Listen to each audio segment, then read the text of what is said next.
ಕರ್ತನ ಪರಿಶುದ್ಧ ನಾಮಕ್ಕೆ ಸ್ತೋತ್ರವಾಗಲಿ. ಕರ್ತನ ಸನ್ನಿಧಾನದಲ್ಲಿ ಈ ಬೆಳಗಿನ ಜಾವದಲ್ಲಿ ಮುಂಜಾವಿನ ಪ್ರಾರ್ಥನೆಯಲ್ಲಿ ಸೇರಿ ಬರುವುದಕ್ಕೆ ಕರ್ತನ ಕೊಟ್ಟಲ್ಲ. ಕರ್ತನ ಈ ಮಹಾಕೃಪೆಗಾಗಿ ಕರ್ತನಿಗೆ ಸ್ತೋತ್ರ. ಹಲ್ಲೆಲೂಯಾ. ಹಲ್ಲೆಲೂಯಾ. ನಮ್ಮ ಬಲ ಅಲ್ಲ, ಸಾಮರ್ಥ್ಯ ಅಲ್ಲ, ಆತನ ಆತ್ಮನಿಂದಲೇ ನಾವು ಆತನ ಸನ್ನಿಧಾನದಲ್ಲಿದ್ದೇವೆ. ಕರ್ತನ ಸನ್ನಿಧಾನದಲ್ಲಿ ನಾವು ಕರ್ತನ ಕರಗಳಿಗೆ ಒಪ್ಪಿಸಿದ ನೇರವಾಗಿ ಇವತ್ತಿನ ದಿವಸ ವಾಕ್ಯ ಭಾಗಕ್ಕೆ ಹೋಗೋಣ.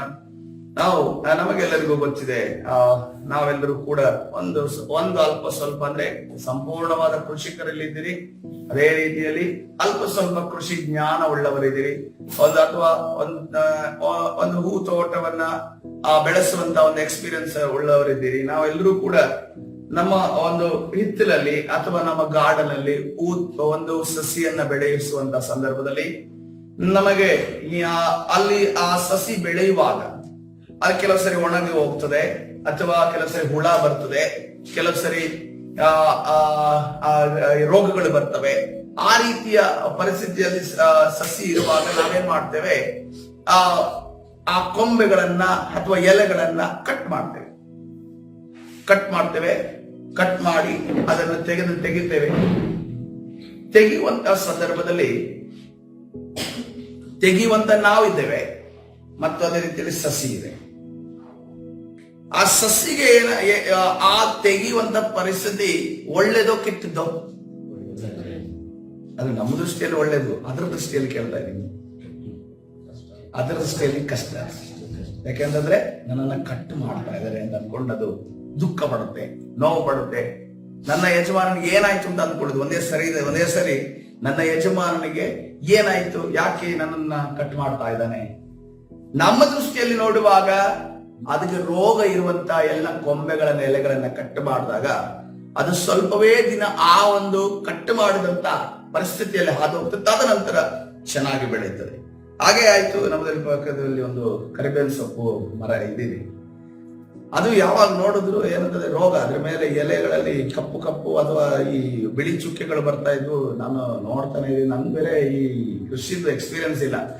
ಆದ್ರೂ ಕೂಡ ಕೆಲವರು ಕಟ್ ಮಾಡಿದಾಗ ಅದು ಕೊಂಬೆಗಳು ಬೇರೆ ಕಡೆ ಎರಡು ಕವಲುಗಳು ಹೊಡೆಯೋದನ್ನ ನೋಡಿದೀನಿ, ಮತ್ತು ಹೊಸ ಚಿಗುರು ಬರೋದನ್ನ ನೋಡಿದಂತ ನಾನು ಮತ್ತು ಜೋಸೆಫ್ ಎಲ್ಲ ಏನ್ ಥಿಂಕ್ ಮಾಡಿದ್ವಿ ಅಂತಂದ್ರೆ ಕಟ್ ಮಾಡೋಣ ಅಂತ ಅಂದ್ಕೊಂಡು ಯೋಚನೆ ಮಾಡುವಾಗ ಆಂಟಿ ಏನಂದ್ರು, ನನ್ ಕರ್ಬೇವಿನ ಸೊಪ್ಪು ಮರ ಎಲ್ಲಾ ಕಟ್ ಮಾಡಿ ಬಿಸಾಕ್ಬಿಟ್ರು ಅನ್ಕೊಂಡು ಎಲ್ಲ ಏನಕ್ಕೆ ಸ್ಟಾರ್ಟ್ ಮಾಡಿದ್ರು ಏನಪ್ಪ.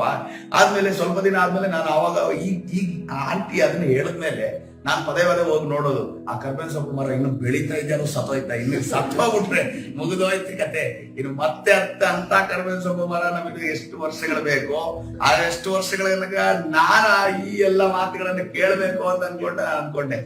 ಆದ ನಂತರ ಅದಷ್ಟಾಯ್ತು. ಅಷ್ಟಾದ್ರೆ ಯಾರೋ ಹೇಳಿದ್ರು ನನಗೆ, ಯಾರೋ ಒಬ್ರು ಸೇವಕರು ಹೇಳಿದ್ರು, ಸ್ವಲ್ಪ ಬೂದಿ ಹಾಕಿದ್ರೆ ಚೆನ್ನಾಗಿ ಬೆಳೆಯುತ್ತೆ, ಹುಳ ಎಲ್ಲ ಹೋಗ್ಬಿಡುತ್ತೆ. ಅದು ಬೂದಿ ತಂದು ಹಾಕಿದ್ರೆ ಇಷ್ಟಿಷ್ಟು ತಂದು ಹಾಕಿದ್ವಿ. ಒಂದೇ ಸರಿ ಏನಾಗಿದೆ ಅಂತ ಅದು ಸುಟ್ಟೋಗೋ ಪರಿಸ್ಥಿತಿ.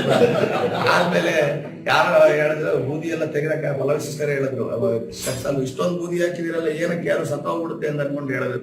ಆದ್ಮೇಲೆ ಎಲ್ಲ ಬೂದಿ ಎಲ್ಲ ತೆಗೆದು ಸ್ವಲ್ಪ ಬೂದಿ ಸ್ವಲ್ಪ ಇತ್ತು, ಹಂಗೇನೆ ಬೆಳೀತಾ ಇತ್ತು. ನಾನು ಅವಾಗ ಹೋಗಿ ಅದಕ್ಕೆ ನೀರ್ ಹಾಕೋದು. ಅಲ್ಲೇ ತನಕ ನಾನು ಪೋಷಣೆನೇ ಮಾಡಿದಿಲ್ಲ. ಕರ್ಬೇವಿನ ಸೊಪ್ಪು ಮರ ಅಲ್ಲಿ ಹೋಗಿ ಪೋಷಣೆ ಮಾಡೋದು, ಮತ್ತೆ ಅದ್ರ ಒಂದೊಂದು ಎಲೆಗೂ ಈಗ ಸ್ಪ್ರೇ ಮಾಡ್ತಾ ಇದ್ದೆ, ಎಲ್ಲವನ್ನು ಸತ್ತೋಗ್ಬಿಟ್ರೆ ಅಂತ ಅನ್ಕೊಂಡು.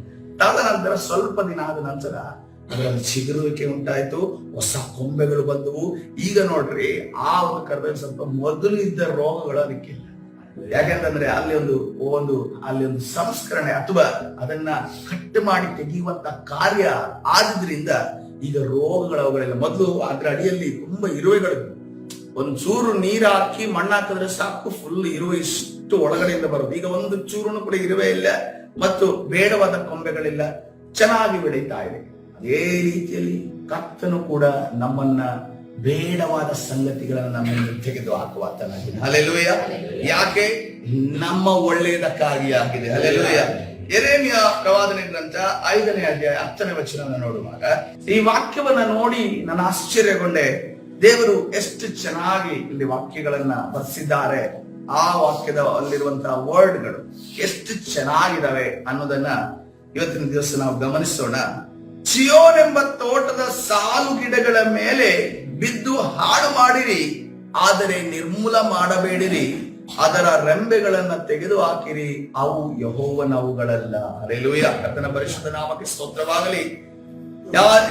ಚಿಯೋನಿನ ತೋಟದ ಸಾಲು ಗಿಡಗಳ ಮೇಲೆ ಬಿದ್ದು ಹಾಳು ಮಾಡ್ರಿ. ಆ ಒಂದು ತೋಟದ ಗಿಡಗಳಾಗಿರ್ಬೋದು, ನಾವು ಕರ್ತನ ಸನ್ನಿಧಾನದಲ್ಲಿ ಸಸಿಗಳಾಗಿ ಬೆಳೆದಿರುವಂತಹ ನಾವೆಲ್ಲರೂ ಇರಬಹುದು. ಕರ್ತನು ಒಂದು ಪ್ರಾಸೆಸ್ಗೆ ಕೈ ಹಾಕ್ತಾನೆ. ಏನು ಅಂತ ನೋಡುವಾಗ ಅದರ ಮೇಲೆ ಬೀಳಿರಿ ಎಂದು ಯಾರಿಗೆ ಹೇಳ್ತಾ ಇದ್ದಾರೆ? ಅದರ ಮೇಲೆ ಬೀಳಿರಿ ಅಂತ, ಅದರ ಮೇಲೆ ಬಿದ್ದು ಹಾಳು ಮಾಡ್ರಿ ಅಂತ ಅನ್ಕೊಂಡು ಯಾರಿಗೆ ಹೇಳ್ತಾ ಇದ್ದಾರೆ? ಶತ್ರುಗಳಿಗೆ ಹೇಳ್ತಾ ಇದ್ದಾರೆ. ದೇವ ಜನರ ಶತ್ರುಗಳಿಗೆ ಹೇಳ್ತಾ ಇದ್ದಾರೆ. ಯಾಕೆ ಹೇಳ್ತಾ ಇದ್ದಾರೆ? ತನ್ನ ಮಕ್ಕಳಿಗೆ ಪಾಠವನ್ನ ಕಲಿಸುವುದಕ್ಕೋಸ್ಕರವಾಗಿ. ಆದರೆ ನಿರ್ಮೂಲ ಮಾಡಬೇಡಿರಿ, ಅದರ ರೆಂಬೆಗಳನ್ನ ತೆಗೆದು ಹಾಕಿರಿ. ಯಾವುದು ಕೆಟ್ಟು ಹೋಗಿದೆಯಲ್ಲ ಆ ರೆಂಬೆಗಳನ್ನ ಕಡಿದು ಹಾಕಿರಿ. ಯಾಕೆಂತಂದ್ರೆ ಆ ಬೆಳೆದಿರುವ ರೆಂಬೆಗಳಿದಾವಲ್ಲ, ಅದು ಯೆಹೋವನವುಗಳಲ್ಲ. ಹಲ್ಲೆಲೂಯಾ. ಆ ಒಂದು ವಿಚಾರ, ಆ ಒಂದು ರೆಂಬೆಗಳು ಯೆಹೋವನ ರೆಂಬೆಗಳಲ್ಲ, ಮತ್ತು ಅದರಿಂದ ಬರುವಂತ ಫಲಗಳು ಅದು ಕರ್ತನದಲ್ಲ. ಹಲ್ಲೆಲೂಯಾ. ಪವಿತ್ರಾತ್ಮನ ಫಲವನ್ನ ಬಿಡುವಂತಹ ಫಲಗಳಲ್ಲ, ಅದರಲ್ಲಿ ಅನೇಕ ಸೈತಾನನ ದುಷ್ಟ ಫಲಗಳು ಬಿಡುವಂತ ಒಂದು ರೆಂಬೆಗಳಾಗಿದ್ದಾವೆ. ಅದನ್ನ ಕಟ್ ಮಾಡಿ ತೆಗೆದಾಗ ಅಲ್ಲಿ ಏನಾಗುತ್ತದೆ? ಒಂದು ಉಜ್ಜೀವನ ಉಂಟಾಗುತ್ತದೆ. ಹಲ್ಲೆಲೂಯಾ. ಒಂದು ಪರೀಕ್ಷಣೆ ಉಂಟಾಗುತ್ತದೆ. ಒಂದು ಹೊಸ ಕೊಂಬೆ ಅಥವಾ ಹೊಸ ಚಿಗುರು ಬರುವುದಕ್ಕೆ, ಹೊಸ ಕವಲು ಹೊಡೆಯುವುದಕ್ಕೆ ಸಹಾಯವಾಗ್ತದೆ ಅನ್ನೋದನ್ನ ಕರ್ತನ ಹೇಳ್ತಾ ಇದ್ದಾನೆ. ನಿಮಗೆಲ್ಲರಿಗೂ ಗೊತ್ತಿದೆ, ನೆಬೂಕದ್ನೆಚ್ಚರನನ್ನ ಆಗಿರಬಹುದು, ಫರೋನನ್ನ ಆಗಿರಬಹುದು, ಆಶೀರ್ವಾದ ಮೇಲಕ್ಕೆ ತಂದಿದ್ದು ಯಾರಾಗಿದ್ದಾನೆ? ದೇವರೇ ಆಗಿದ್ದಾನೆ. ಹಲ್ಲೆಲೂಯಾ. ಯಾಕೆ ದೇವರು ಆ ಕಾರ್ಯವನ್ನು ಮಾಡಿದ ನೋಡುವಾಗ, ತನ್ನ ಇಸ್ರೇಲ್ ಜನರ ದುಷ್ಟತನವನ್ನ ನೋಡಿ ಅವರನ್ನ ಸರಿದಾರಿಗೆ ತರೆಯುವುದಕ್ಕೋಸ್ಕರ ನೆಬೂಕದ್ನೆಚ್ಚರನನ್ನ ಆತನನ್ನ ಆಶೀರ್ವಾದ ದೇವರು ಮಾಡ್ತಾರೆ. ತನ್ನ ಮಗ ಅಂತ ನೆಬೂಕದ್ನೆಚ್ಚರನನ್ನ ಕರೀತಾರೆ. ಯೆರೆಮೀಯ ಪ್ರವಾದನೆ ಗ್ರಂಥ. ನನಗೂ ಆಶ್ಚರ್ಯ ಆಗ್ತದೆ. ಒಬ್ಬ ದುಷ್ಟ ರಾಜನನ್ನ, ರಾಜ್ಯದ ಒಂದು ರಾಜನನ್ನ ಅಲ್ಲಿ ನನ್ನ ಮಗ ತಾನು ಆ ಮೇಲಕ್ಕೆ ತಂದ ವ್ಯಕ್ತಿ ಅನ್ನೋದನ್ನ ದೇವರು ಕರೆದು ಯಾರ ಮೇಲೆ ಆಕ್ರಮಣ ಮಾಡಿಸ್ತಾರೆ? ದೇವ ಜನರ ಮೇಲೆ ಕರ್ತನು ಆಕ್ರಮಣ ಮಾಡಿಸ್ತಾರೆ. ಯಾಕೆಂದು ನೋಡುವಾಗ ತನ್ನ ಜನರನ್ನ ಸರಿದಾರಿಗೆ ತರುವುದಕ್ಕೋಸ್ಕರವಾಗಿ. ಹಲ್ಲೆಲೂಯಾ. ಅದಕ್ಕೋಸ್ಕರವಾಗಿ ಆ ಬೆಳೆದಿರುವಂತ ತನ್ನದಲ್ಲದವುಗಳ ರೆಂಬೆಗಳನ್ನ ಕಟ್ ಮಾಡೋದಕ್ಕೋಸ್ಕರವಾಗಿ ದೇವರು ಏನು ಮಾಡ್ತಾ ಇದ್ದಾರೆ? ಶತ್ರುವನ್ನ ಆದ ಮೇಲೆ ಬಂದು ಬೀಳು ಎಂದು ಹೇಳ್ತಾ ಇದ್ದಾರೆ. ಹಲ್ಲೆಲೂಯಾ. ಕರ್ತನ ಪರಿಶುದ್ಧ ನಾಮದಲ್ಲಿ ಇವತ್ತಿನ ದಿವಸ ನಮ್ಮ ಪರಿಸ್ಥಿತಿ ಒಂದು ವೇಳೆ ದೇವರಿಗೆ ಇಷ್ಟವಿಲ್ಲದ ಕಾರ್ಯಗಳನ್ನ ಬೆಳೆಯುವಂತ ಸಸಿ ನಾವಾಗಿರುವುದಾದರೆ, ಕರ್ತನು ಈ ಒಂದು ಕಾರ್ಯಕ್ಕೆ ಆತನ ಕೈ ಹಾಕ್ತಾ ಇದ್ದಾನೆ. ಏನಂತಂದ್ರೆ ನಮ್ಮನ್ನ ಸರಿಪಡಿಸುವಂತ ಕಾರ್ಯ. ಹಲ್ಲೆಲೂಯಾ. ಅದು ನಮ್ಮ ಕೆಟ್ಟದಕ್ಕಾಗಿ ಅಲ್ಲ, ಅದು ನಮ್ಮ ಒಳ್ಳೆಯದಕ್ಕಾಗಿಯೇ. ಹಲ್ಲೆಲೂಯಾ. ಕರ್ತನ ಪರಿಶುದ್ಧ ನಾಮಕ್ಕೆ ಸ್ತೋತ್ರವಾಗಲಿ. ಇದನ್ನ ಸ್ವಲ್ಪ ಆಳವಾಗಿ ಕಲಿಯೋಣ. ನಾವು ಯಾರ ಜೀವನದ ಮುಖಾಂತರ ಕಲಿಬಹುದೆಂದು ನೋಡುವಾಗ ಯಾಕೋಬನ ಜೀವಿತವನ್ನು ನೋಡಿಕೊಳ್ಳೋಣ. ಯಾಕೋಬನು ತನ್ನ ಚಿಕ್ಕಂದಿನಲ್ಲೇ ಆತನು ಒಂದು ರೀತಿಯಲ್ಲಿ ಮನೆಯಲ್ಲೇ ಬೆಳೆದಂತಹ ವ್ಯಕ್ತಿ. ಆದ್ರೆ ಆತನಲ್ಲಿ ಒಂದು ಮೋಸಗಳು ಮತ್ತು ಮೋಸ ಮಾಡುವಂತ ಕಾರ್ಯಗಳು ತುಂಬಿಕೊಂಡಿದ್ದವು. ಚೊಚ್ಚಲ ಹಕ್ಕವನ್ನ ಮೋಸದಿಂದ ಪಡೆದುಕೊಂಡ, ಅದೇ ರೀತಿಯಲ್ಲಿ ತಂದೆಯ ಆಶೀರ್ವಾದವನ್ನ ಮೋಸದಿಂದ ಪಡೆದುಕೊಂಡು ಅದರ ಬಹಳ ವೇಗವಾಗಿ ತನ್ನ ಮನೆಯನ್ನ ಬಿಟ್ಟು ಓಡೋಗ್ತಾ ಇದ್ದಾನೆ. ಓಡೋಗುವಂತ ಸಂದರ್ಭದಲ್ಲಿ ಸರಿಯಾಗಿ ನಡೆದುಕೊಂಡು ಓಡಿಕೊಂಡು ಹೋದ, ಯಾರ ಬಳಿಗೆ ಸೇರಿದ? ಆ ಮೋಸದಲ್ಲಿ ಒಂದು ಡಿಗ್ರಿಯನ್ನ ಮಾಡಿರುವಂತ ವ್ಯಕ್ತಿಯ ಬಳಿ, ಲಾಬಾನನ ಬಳಿಗೆ ಹೋಗ್ತಾನೆ. ಲಾಬಾನನ ಬಳಿಗೆ ಹೋದಂತ ಸಂದರ್ಭದಲ್ಲಿ ಅಲ್ಲಿ ಅವನಿಗೆ ಇನ್ನೂ ದೊಡ್ಡ ಮೋಸ ಅವನಿಗೆ ಆಗಿದೆ. ಇವನೇ ಮೋಸಗಾರ, ಇವನಿಗೆ ಮೋಸ ಮಾಡುವಂತ ವ್ಯಕ್ತಿ ಲಾಬಾನನಾಗಿದ್ದ. 20 ವರ್ಷಗಳ ಕಾಲ ಅವನಿಗೋಸ್ಕರ ದುಡಿತಾನೆ. ಆದ್ರೆ ಆ 20 ವರ್ಷಗಳು ದುಡಿಯುವಾಗಲೂ ಕೂಡ ತನ್ನ ಎಲ್ಲಾ ಮೋಸದ ದಿನಗಳನ್ನ, ತಾನು ಮಾಡಿದ ಕೃತ್ಯಗಳನ್ನ ಆತನ ನೆನಪಿಸಿಕೊಳ್ತಾ ಇದ್ದಾನೆ. ಆದ್ರೆ ದೇವರು ಇನ್ನೂ ಕೂಡ ಆತನ ರೆಂಬೆಗಳನ್ನ ಕಟ್ ಮಾಡಲಿಲ್ಲ. ಆದ್ರೆ ರೆಂಬೆಗಳನ್ನ ಕಟ್ ಮಾಡುವ ಸಮಯ ಎಲ್ಲಿ ಬಂತು? ಎಬ್ಬೋ ಹೊಳೆಯಲ್ಲಿ ಬರುವಂತಹ ಸಂದರ್ಭದಲ್ಲಿ ಆತನು ದೇವರನ್ನ ಕೂಗುತ್ತಾನೆ. ಕೂಗುವಂತಹ ಸಂದರ್ಭದಲ್ಲಿ ದೇವರು ಆತನ ತೊಡೆಯ ಮೂಳೆಯನ್ನ ಮುಟ್ಟಿ ಆತನು ಇನ್ನು ಮುಂದೆ ಸರಿಯಾಗಿ ನಡೆಯುವುದನ್ನ ಬಿಟ್ಟು ಕುಟ್ಟಿಕೊಂಡು ನಡೆಯುವ ಹಾಗೆ ಕರ್ತನು ಮಾಡ್ತಾನೆ. ಹಲ್ಲೆಲೂಯಾ. ಯಾಕಂತಂದ್ರೆ ನೀನು ಒಂದೊಂದು ಹೆಜ್ಜೆ ಇಡುವಾಗಲೂ ಇನ್ನು ಮುಂದೆ ಮೋಸದ ಬಗ್ಗೆ ಆಲೋಚನೆ ಮಾಡಕೂಡದು, ನನ್ನ ಬಗ್ಗೆ ಆಲೋಚನೆ ಮಾಡಬೇಕು. ಹಲ್ಲೆಲೂಯಾ. ನೀತಿವಂತಿಕೆಯ ಬಗ್ಗೆ ಆಲೋಚನೆ ಮಾಡಬೇಕು, ಸತ್ಯದ ಬಗ್ಗೆ ಆಲೋಚನೆ ಮಾಡಬೇಕು, ನೀನು ದೇವರಲ್ಲಿ ನಡೆಯುವುದರ ಬಗ್ಗೆ ಆಲೋಚನೆ ಮಾಡಬೇಕು. ನನ್ನ ಆಶೀರ್ವಾದಕ್ಕೆ ಕಾರಣ ಕರ್ತನು ಯೇಸುವೆ ಅಥವಾ ತಂದೆಯ ದೇವರೇ ಎಂದುಕೊಂಡು ನೀನು ಅಂದುಕೊಳ್ಳಬೇಕು. ಹಲ್ಲೆಲೂಯಾ. ದಾವೀದನನ್ನು ನೋಡುವಾಗ ದಾವೀದನು ಪ್ರಾರಂಭದಲ್ಲಿ ಚಿಕ್ಕ ವಯಸ್ಸಿನಲ್ಲಿ ಆತನ ಅಭಿಷೇಕವನ್ನು ಹೊಂದ್ತಾನೆ. ಅಭಿಷೇಕ ಹೊಂದಿ ತಾನು ರಾಜನ ಆದ ನಂತರ ಯುದ್ಧ ಮಾಡಬೇಕಿತ್ತು, ಜನರನ್ನ ಕಾಪಾಡಬೇಕಿತ್ತಂತ ದಾವೀದನು ಮನೆಯಲ್ಲೇ ಕುತ್ಕೊಂಡು ಅರಮನೆಯಲ್ಲಿ ಇದ್ದುಕೊಂಡು ತಾವು ಅಲ್ಲಿ ವ್ಯಭಿಚಾರದ ಕಾರ್ಯವನ್ನ ಮಾಡುವಂತ ಸಂದರ್ಭದಲ್ಲಿ ದೇವರು ಆತನ ಬೇಡವಾದ ಕೊಂಬೆಯನ್ನ ಕಟ್ ಮಾಡಿದಕ್ಕೋಸ್ಕರವಾಗಿ ನಾತಾನನನ್ನು ಕಳುಹಿಸುತ್ತಾನೆ. ಹಲ್ಲೆಲೂಯಾ. ನಾತನು ನೇರವಾಗಿ ಬಂದು ಆತನ ತಪ್ಪನ್ನು ಎಚ್ಚರಿಸುವಾಗ ಆತನು ಯಾವುದೇ ಮಾತನ್ನು ಹೇಳಿದೆ, ನಾನು ದೇವರ ವಿರುದ್ಧವಾಗಿ ಯೆಹೋವನ ವಿರುದ್ಧವಾಗಿ ಪಾಪ ಮಾಡಿದ್ದೇನೆ, ನನ್ನನ್ನು ಕ್ಷಮಿಸು ಎಂದು ಹೇಳುವಾಗ ಆತನು ಕ್ಷಮೆಯನ್ನು ಹೊಂದುವಂತೆ ಕರ್ತನು ಮಾಡಿದ್ದಾನೆ. ಹಲ್ಲೆಲೂಯಾ. ಆತನನ್ನ ಸರಿಪಡಿಸಿದನೆಂದು ನಾವು ನೋಡ್ತಾ ಇದ್ದೇವೆ. ಅದಕ್ಕೆ ಬೇಕಾದ ಅನೇಕ ಬೆಲೆಯನ್ನು ತೆತ್ತಬೇಕಾಯ್ತು. ಆದರೆ ಪರಲೋಕ ರಾಜ್ಯಕ್ಕೆ ಕರ್ತನು ಸಿದ್ಧ ಮಾಡೋದಕ್ಕೋಸ್ಕರವಾಗಿ ಆತನ ರೆಂಬೆಗಳನ್ನ ದೇವರು ಕಟ್ಟಿ ಮಾಡಿದ್ದಾನೆ. ಹಲ್ಲೆಲೂಯಾ. ಕರ್ತನ ಪರಿಶುದ್ಧ ನಾಮಕ್ಕೆ ಸ್ತೋತ್ರವಾಗಲಿ. ಅದೇ ರೀತಿಯಲ್ಲಿ ಹೊಸ ಒಡಂಬಡಿಕೆಯಲ್ಲಿ ಬರುವಾಗ ಯೋಹಾನ ಮತ್ತು ಯಾಕೋಬರನ್ನು ನೋಡುವಾಗ ಒಂದು ಹಳ್ಳಿಗೆ ಹೋಗ್ತಾರೆ. ಹಳ್ಳಿಗೆ ಹೋದಂತ ಸಂದರ್ಭದಲ್ಲಿ ಅಲ್ಲಿಯ ಜನರು ಯೇಸುವನ್ನ ಪೂರ್ಣವಾಗಿ ಸ್ವೀಕರಿಸದೇ ಇರುವಂತ ಸಂದರ್ಭದಲ್ಲಿ ಕರ್ತನೇ, ನಿನಗೆ ಇವರ ಮೇಲೆ ಗುಡುಗು ಬಿದ್ದು ಅಥವಾ ಭೂಕಂಪವಾಗಿ ಅದು ಇವರು ಹೇಗಾದ್ರೂ ಆಗಿ ಸತ್ತು ಹೋಗುವ ನಿನಗೆ ಇಷ್ಟ ಉಂಟು ಅಂತ ಕೇಳುವಾಗ ನಿಮ್ಮಲ್ಲಿ ಯಾವ ಆತ್ಮ ಆಳ್ತಾ ಇದೆ ಅನ್ನೋದನ್ನ ಆತನು ಪ್ರಶ್ನೆ ಮಾಡುವುದನ್ನು ನಾವು ಗಮನಿಸುತ್ತೇವೆ. ಅಲ್ಲಿ ಅವರಲ್ಲಿರುವಂತಹ ಸಿಟ್ಟನ್ನ, ಕ್ರೋಧವನ್ನ ದೇವರು ಸರಿ ಮಾಡಿದನ್ನು ನಾವು ಗಮನಿಸುತ್ತೇವೆ. ಪೇತ್ರನ ಜೀವಿತದಲ್ಲಿ ಬರುವಾಗ ಪೇತ್ರನು ಯೇಸು ಕ್ರಿಸ್ತನಿಗೆ ಬೋಧನೆ ಮಾಡ್ಲಿಕ್ಕೆ ಸ್ಟಾರ್ಟ್ ಮಾಡಿದ. ಯೇಸು ಕ್ರಿಸ್ತನು ಹೇಳ್ತಾ ಇದ್ದಾನೆ, ನಾನು ಶಿಲುಬೆಯಲ್ಲಿ ಪ್ರಾಣವನ್ನ ಕೊಡಬೇಕು, ನಾನು ನನ್ನ ಜೀವವನ್ನ ಕೊಡಬೇಕು, ನಾನು ಈ ಲೋಕಕ್ಕೋಸ್ಕರ ಪಾಪ ವಿಮೋಚನೆಗಾಗಿ ಪಡುವಂತ ಯಜ್ಞದ ಕುರಿ ಎಂದು ಹೇಳುವಾಗ ಆ ಪೇತ್ರನು ಗದರಿಸಿ ಹೇಳ್ತಾ ಇದ್ದಾನೆ, ನೀನು ಈ ಮಾತನ್ನೆಲ್ಲ ಹೇಳಬಾರದು ಅಂತ ಅನ್ಕೊಂಡು ಹೇಳುವಾಗ ಸೈತಾನನೇ ಇವನನ್ನ ಬಿಟ್ಟು ಹೋಗು, ಸೈತಾನನೇ ಅಂದ್ಕೊಂಡು ಇವನನ್ನ ಬಿಟ್ಟು ಹೋಗುದು ಹೇಳಿಲ್ಲ. ಅಲ್ಲಿ ಸೈತಾನನಿಗೆ ಅವನ ಒಳಗಡೆ ಕಾರ್ಯ ಮಾಡ್ತಿರುವಂತ ಸೈತಾನನನ್ನು ಎಚ್ಚರಿಸಿ ಕರ್ತನು ಹೇಳಿದನು, ನೀನು ಬಿಟ್ಟು ಹೋಗು, ನನ್ನ ಮುಂದೆ ನಿಲ್ಲಬೇಡ ಅಂತ ಅನ್ಕೊಂಡು ಹೇಳಿದ್ರು. ಹಲ್ಲೆಲೂಯಾ. ಅಲ್ಲೊಂದು ಕರೆಕ್ಷನ್ ಅನ್ನ ಅಲ್ಲಿ ಕರ್ತನು ಮಾಡುವುದನ್ನ ಗಮನಿಸ್ತೇವೆ. ಹಲ್ಲೆಲೂಯಾ. ಕರ್ತನ ಪರಿಶುದ್ಧ ನಾಮಕ್ಕೆ ಸ್ತೋತ್ರವಾಗಿ. ನೋಡ್ರಿ, ನಮ್ಮ ಜೀವಿತದಲ್ಲಿ ಕೂಡ ಅನೇಕ ಕರೆಕ್ಷನ್ ಅನ್ನ ಕರ್ತನು ಮಾಡಲು ಬಯಸ್ತಾನೆ. ಆವಾಗ ನಮ್ಮನ್ನು ನಾವು ಬಿಟ್ಟು ಕೊಡುವಾಗ ಕರ್ತನು ಹೊಸ ರೆಂಬೆಗಳು, ಹೊಸ ಚಿಗುರುಗಳು, ಹೊಸ ಫಲಗಳು ಬರುವಂತೆ ಮಾಡ್ತಾನೆ. ಹಲ್ಲೆಲೂಯಾ. ನಾವು ಸೊಂಪಾಗಿ ಕರ್ತನ ಸನ್ನಿಧಿಯಲ್ಲಿ ನಿಲ್ಲುವಂತೆಯೂ, ದೃಢವಾಗಿ ಬೆಳೆಯುವಂತೆಯೂ, ಕರ್ತನ ವಾಕ್ಯದಲ್ಲಿ ನಿಲ್ಲುವಂತೆಯೂ ಕರ್ತನು ನಮ್ಮನ್ನು ನಡೆಸುವಾದರೆ, ಒಂದು ವೇಳೆ ನಾವು ಇದಕ್ಕೆ ಅವಕಾಶ ಕೊಡದೆ ಹೋದ್ರೆ ನಮ್ಮ ಪರಿಸ್ಥಿತಿ ಏನಾಗುತ್ತದೆ ಅನ್ನೋದನ್ನ ಗಮನಿಸುವಾಗ ನೋಡ್ರಿ, ಸೊಲೊಮೋನನಿಗೆ ಅನೇಕ ಎಚ್ಚರಿಕೆಗಳು ಬರ್ತದೆ. ನೀನು ರಾಜನಾಗಿದ್ದಿ, ನೀನು ಧರ್ಮಶಾಸ್ತ್ರ ಓದು ಅನ್ನೋ ರೀತಿಯಲ್ಲಿ ಎಚ್ಚರಿಕೆ ಬರ್ತದೆ. ಮತ್ತು ಅನ್ಯ ದೇಶದ ಎಲ್ಲ ಸ್ತ್ರೀಯರನ್ನ ನೀನು ಮದುವೆ ಆಗಬಾರದು ಅನ್ನುವಂತ ಎಚ್ಚರಿಕೆ ಬರ್ತದೆ. ಅದೇ ರೀತಿಯಲ್ಲಿ ಆತನ ವಿಚಾರವಾಗಿ ನೋಡುವಾಗ ನೀನು ಅನ್ಯ ದೇವರುಗಳನ್ನು ಇದು ಮಾಡಬಾರದು ಅನ್ನುವ ರೀತಿಯಲ್ಲಿ ಎಚ್ಚರಿಕೆ ಬರುವಾಗಲೂ ಕೂಡ ಆತನ ಆ ಮಾತನ್ನ ಗ್ರಹಿಸೋದಿಲ್ಲ. ಕೊನೆಗೆ ಅವನ ಪರಿಸ್ಥಿತಿ ಅಲ್ಲಿ ಈ ರೀತಿಯಲ್ಲಿ ಬರೆಯಲ್ಪಡ, ಆತನು ಇಳಿದು ಹೋದನು ಎಂದು ನಾವು ನೋಡ್ತೀವಿ. ದೇವರು ನಮ್ಮನ್ನ ಆರಿಸಿಕೊಂಡಿರುವುದು, ಆತನ ಪ್ರೀತಿ ನಮ್ಮನ್ನು ನಡೆಸ್ತಿರುವುದು ನಮ್ಮನ್ನ ಇಳಿದು ಹೋಗುವುದಕ್ಕೋಸ್ಕರವಲ್ಲ, ನಾವು ಆತನ ಜೊತೆ ಪರಲೋಕದಲ್ಲಿ ಇರುವುದಕ್ಕೋಸ್ಕರವಾಗಿ. Hallelujah, hallelujah. ಹೊಸ ಒಡಂಬಡಿಕೆಯಲ್ಲಿ ಇಸ್ಕರಿಯೋತ ಯೂದನನ್ನು ನಾವು ನೋಡ್ತಾ ಇದ್ದೇವೆ. ಆತನನ್ನು ಅನೇಕ ಬಾರಿ ಅವನಿಗೆ ಕನ್ವಿನ್ಸ್ ಆಗುವ ಹಾಗೆ, ಕರ್ತನು ನನ್ನನ್ನು ಹಿಡಿಕೊಡುವವನು, ನಾನು ಅದ್ದಿ ರೊಟ್ಟಿಯನ್ನು ಈಗ ಕೊಡ್ತಾ ಇದ್ದೇನೆ ಅಂತ ಅನ್ಕೊಂಡು ಹೇಳಿದ್ರು ಕೂಡ, ಮತ್ತು ಮರಿಯಳು ಜಟಮಾಂಸಿ ತೈಲವನ್ನ ತಂದು ಆ ಒಂದು ಯೇಸುವಿನ ಪಾದವನ್ನು ತನ್ನ ಕೂದಲಿನ ಒರೆಸುವಂತ ಸಂದರ್ಭದಲ್ಲಿ ಅದನ್ನು ಎಚ್ಚರಿಸಿ ಹೇಳ್ತಾ ಇದ್ದೇನೆ, ನಿನಗೆ ಆತನ ಆಕೆಯ ಗೊಡವೆ ನಿನಗೆ ಏಕೆ ಅಂತ ಹೇಳುವಾಗಲೂ ಕೂಡ ಅಲ್ಲಿ ಇಸ್ಕರಿತ ಯೂದ ಪರಿವರ್ತನೆ ಆಗ್ಲಿಲ್ಲ. ಆತನು ಅರ್ಥ ಮಾಡಿಕೊಳ್ಳಿಲ್ಲ. ಕೊನೆಗೆ ಆತನು ನಾಶವಾಗಿ ಹೋದನು.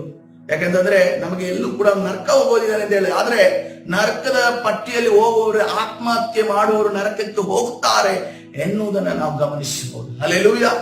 ಕರ್ತನ ಪರಿಶುದ್ಧ ನಾಮಕ್ಕೆ ಸ್ತೋತ್ರವಾಗಲಿ. ಅದಕ್ಕೆ ಕರ್ತನ ಹೇಳ್ತಾ ಇದ್ದಾನೆ, ಚಿಯೋನ್ ಎಂಬ ತೋಟದ ಸಾಲುಗಳ ಮೇಲೆ ಬಿದ್ದು ಹಾಳು ಮಾಡಿರಿ, ಆದರೆ ಅವರನ್ನ ನಿರ್ಮೂಲ ಮಾಡಬೇಡ್ರಿ. ಕರ್ತನು ನಮ್ಮನ್ನ ಪರೀಕ್ಷಿಸೋದು, ಕರ್ತನು ನಮ್ಮನ್ನ ಅನೇಕ ವಿಚಾರಗಳನ್ನು ನಮ್ಮ ಜೀವಿತದಲ್ಲಿ ಕಚ್ಚು ಮಾಡೋದು ಯಾಕೆಂದ್ರೆ ನೋಡುವ, ನಮ್ಮನ್ನ ನಿರ್ಮೂಲ ಮಾಡುವುದಕ್ಕೋಸ್ಕರವಲ್ಲ, ಅದರ ರೆಂಬೆಗಳನ್ನು ತೆಗೆದು ಹಾಕಿರಿ, ಅವು ಯೆಹೋವನವುಗಳಲ್ಲ.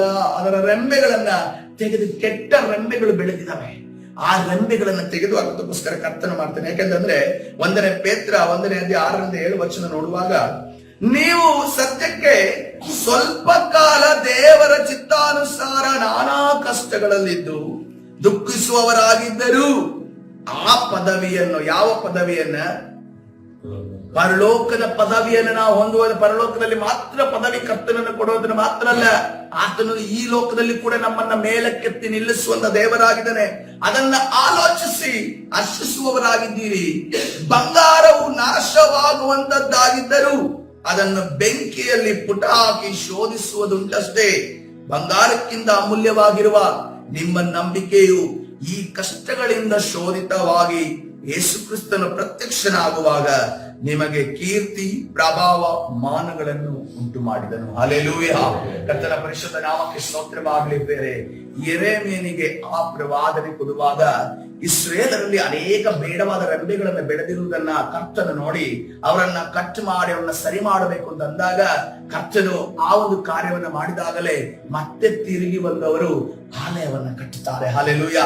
ಇನ್ನೊಂದು ಸಾರಿ ಆಲಯವನ್ನ ಕಟ್ಟಿ ಕರ್ತನನ್ನ ಆರಾಧನೆ ಮಾಡ್ತಾರೆ. ಅದೇ ರೀತಿಯಲ್ಲಿ ಇವತ್ತಿನ ದಿವಸ ಕರ್ತನು ನಮ್ಮನ್ನ ಒಂದು ವೇಳೆ ಸರಿಪಡಿಸಲು ಬಯಸುತ್ತಿರುವುದಾದ್ರೆ, ನಮ್ಮನ್ನ ಸರಿ ಮಾರ್ಗದಲ್ಲಿ ಮಾಡಲು ನಡೆಸಲು ಬಯಸುತ್ತಿರುವುದಾದ್ರೆ, ಕರ್ತನ ಸನ್ನಿಧಾನದಲ್ಲಿ ನಮ್ಮನ್ನು ನಾವು ಒಪ್ಪಿಸಿಕೊಡೋಣ. ಪ್ರಿಯರೇ, ಹಲ್ಲೆಲೂಯಾ. ಈ ದಿನಮಾನದಲ್ಲಿ ನನ್ನ ಜೀವಿತದಲ್ಲಿ ಈ ವಾಕ್ಯ ಬಹಳ ಪ್ರಭಾವ ಬೀರಿದ ವಾಕ್ಯ. ಹಲ್ಲೆಲೂಯಾ. ನನ್ನಲ್ಲಿ ಕರ್ತನು ಅನೇಕ ರೆಂಬೆಗಳನ್ನು ಕಟ್ ಮಾಡಿ ತೆಗೆದು ಬಿಟ್ಟಿದ್ದಾರೆ. ಹಲ್ಲೆಲೂಯಾ. ನಾನು ಅದಕ್ಕೆ ದೇವರಿಗೆ ಸ್ತೋತ್ರವನ್ನ ಮಾಡುತ್ತೇನೆ. ಹಲ್ಲೆಲೂಯಾ. ನಾನು ಈ ಲೋಕದಲ್ಲಿ ಜೀವಿಸುವುದಕ್ಕೆ ಬಯಸುವವನಲ್ಲ, ಈ ಲೋಕದ ಸಂತೋಷವನ್ನ ಬಯಸುವವನಲ್ಲ. ನಮಗೆ ಯಾವ ಲೋಕದ ಸಂತೋಷ ಬೇಕು? ಪರಲೋಕದ ಸಂತೋಷ ಬೇಕು. ಹಲ್ಲೆಲೂಯಾ. ಹಲ್ಲೆಲೂಯಾ. ಒಂದು ವೇಳೆ ದೇವರು ಈ ಲೋಕದಲ್ಲಿ ಆಶೀರ್ವಾದ ಮಾಡಿದ್ರು ಕೂಡ ಅದನ್ನ ಉಳಿಸಿಕೊಂಡು ನಡೆಸಿಕೊಂಡು ಹೋಗುವಂತ ಕೃಪೆ ದೇವರಿಂದ ಬೇಕು. ಹಲ್ಲೆಲೂಯಾ. ಕರ್ತನ ಪರಿಶುದ್ಧ ನಾಮಕ್ಕೆ ಸ್ತೋತ್ರವಾಗಲಿ. ಕರ್ತನ ಸನ್ನಿಧಾನ, ಯಾಕಂದ್ರೆ ನೋಡ್ರಿ, ಅವರಿಗೆ ಆಗಿರುವಂತ ಆಶೀರ್ವಾದ, ಆ ರೆಂಬೆಗಳು ಯೆಹೋವನವುಗಳಲ್ಲ, ಅದು ಬೇರೆ ಕಡೆಯಿಂದ ಬಂದಿರುವಂತ ಆಶೀರ್ವಾದ ಆಗಿದೆ. ಹಂಗಾದ್ರೆ ಇನ್ನೊಂದು ಕಡೆಯಿಂದ ಕರ್ತನ ಸೈತಾನನ ಆಶೀರ್ವಾದ ಮಾಡ್ತಾನೆ, ಏನೋ ಆಶೀರ್ವಾದ ಅನ್ನೋ ರೀತಿಯಲ್ಲಿ ಅನಿಸುತ್ತದೆ. ಆದರೆ ಕರ್ತನ ಆಶೀರ್ವಾದ ಅದು ಸದಾ ನಿಲ್ಲುವಂತದಾಗಿದೆ. ಹಲ್ಲೆಲೂಯಾ. ಕರ್ತನ ಸನ್ನಿಧಾನ ನಮ್ಮನ್ನ ನಾವು ಕರಗಳಿಗೆ ಒಪ್ಪಿಸುತ್ತ ನಾವು ನಮ್ಮನ್ನ ಕರ್ತನ ಕರಗಳಿಗೆ ಸಮರ್ಪಿಸೋಣ. ಬೇರೆ ಹಲ್ಲೆಲೂಯಾ. ಕರ್ತನೆ, ನನ್ನನ್ನ ನೀನು ನಡೆಸು ಯೇಸಪ್ಪ. ನನ್ನನ್ನ ನೀನು ಕರ್ತನೆ ನಿನ್ನ ಚಿತ್ತಾನುಸಾರವಾಗಿ ನಡೆಸು. ನಾನೆಲ್ಲವನ್ನ ನಿನ್ನ ಕರಗಳಿಗೆ ಒಪ್ಪಿಸ್ತಾ ಇದ್ದೇನೆ. ಕರ್ತನೆ, ಯಾವ ರೀತಿಯಲ್ಲಿ ದಾವೀದನನ್ನು ನಡೆಸಿದೆಯೋ, ಯಾವ ರೀತಿಯಲ್ಲಿ ಯಾಕೋಬನನ್ನು ನಡೆಸಿದೆಯೋ, ಕರ್ತನೆ, ಯಾವ ರೀತಿಯಲ್ಲಿ ಕರ್ತನೆ ರಾಜ ಯೋಹಾನ ಯಾಕೋಬನನ್ನು ನಡೆಸಿದೆಯೋ, ಕರ್ತನೆ ಪೇತ್ರನನ್ನು ನಡೆಸಿದೆಯೋ, ಅದೇ ರೀತಿಯಲ್ಲಿ ನನ್ನನ್ನು ನಡೆಸುವುದು ಕೇಳಿಕೊಳ್ಳೋಣ. ನಮ್ಮ ಹೃದಯದ ಅಂತರಾಳದಿಂದ ಕರ್ತನಲ್ಲಿ ಬೇಡಿಕೊಳ್ಳೋಣ, ಪ್ರಾರ್ಥನೆ ಮಾಡಿಕೊಳ್ಳೋಣ.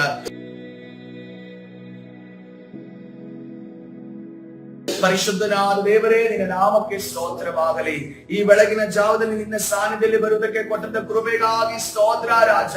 ಕರ್ತನೇ, ಸರ್ವಶಕ್ತನೇ, ಸರ್ವ ವಲ್ಲಭನೇ, ಮಹಿಮೆ ಉಳ್ಳ ದೇವರ ನಿನ್ನ ನಾಮಕ್ಕೆ ಸ್ತೋತ್ರ.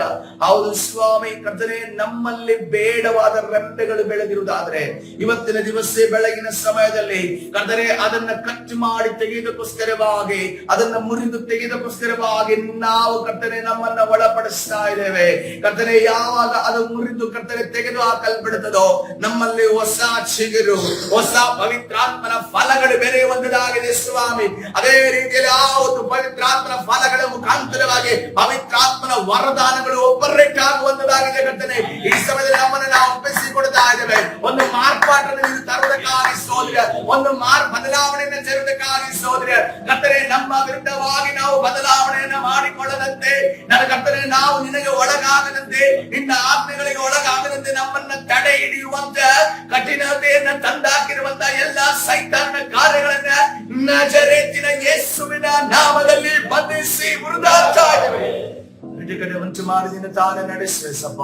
ಕರ್ತನೇ ನಮ್ಮನ್ನ ಬಲಪಡಿಸು ಕರ್ತನೇ. ಈ ಒಂದು ಚಿಕ್ಕ ಸಂದೇಶ ನಮ್ಮ ಜೀವಿತವನ್ನ ಬದಲಾಯಿಸುವ ಸಂದೇಶವಾಗಿ ಮಾರ್ಪಡಲಿ ಸಪ್ಪ. ಆಶೀರ್ವದಿಸು, ಬಲಪಡಿಸು. ಕರ್ತನಾದ ಯೇಸು ಸ್ವಾಮಿ ಹೆಸರಲ್ಲಿ ಪ್ರಾರ್ಥಿಸಿ ಹೊಂದಿಕೊಡ್ತೇನೆ, ಜೀವ ಉಳ್ಳ ಆಮೇನ್.